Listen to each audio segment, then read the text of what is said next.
Happy holidays from everybody at the Florida Squeeze and the Florida History Podcast. I am Robert Buccellato, and I'm just going to take a moment or two to talk to you about two of my books that I have written for Florida Squeeze Publishing that I'm very proud of. They are two books that I elected to publish with the Florida Squeeze, not only because Kartik is a fantastic editor who gives a lot of autonomy and independence to his writers, but also because they were two very compatible products for what is ultimately the central concepts of the Florida Squeeze, which is a celebration of Florida history, Florida culture, and also there's a lot of wonderful visual aspects to the Florida Squeeze that my book in particular, the first one that we're talking about, Rum Runners and Moonshiners of Old Florida, a second batch, kind of dives into. So this is a sequel to my first book, Rum Runners and Moonshiners of Old Florida, that I had published in 2019, which is crazy to think about now.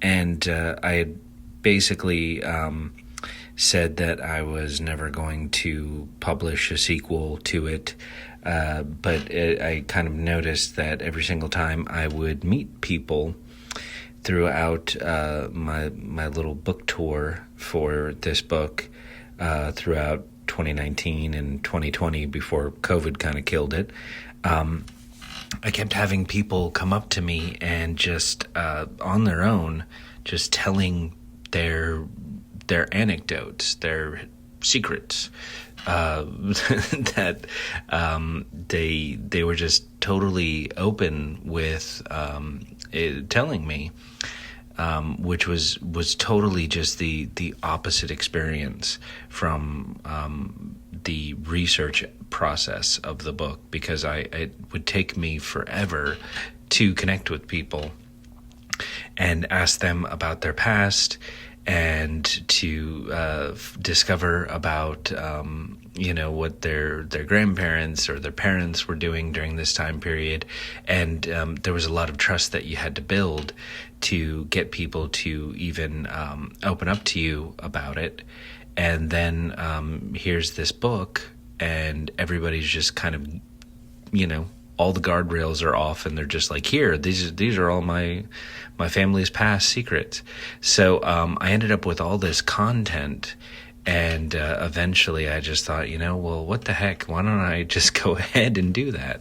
So the book contains a lot of material that would have just been lost. And it has a lot more firsthand accounts from people. And whereas the first one really talks about North Florida, this one talks about Central and South Florida.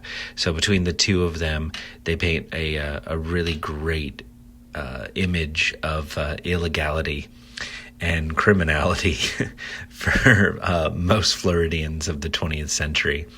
Once again, there's a lot of great artwork, a lot of great images, a lot of great cocktail recipes, and it's just a great, fun visual experience for anybody that's interested in Florida history. The second book is Lincoln's Ghost.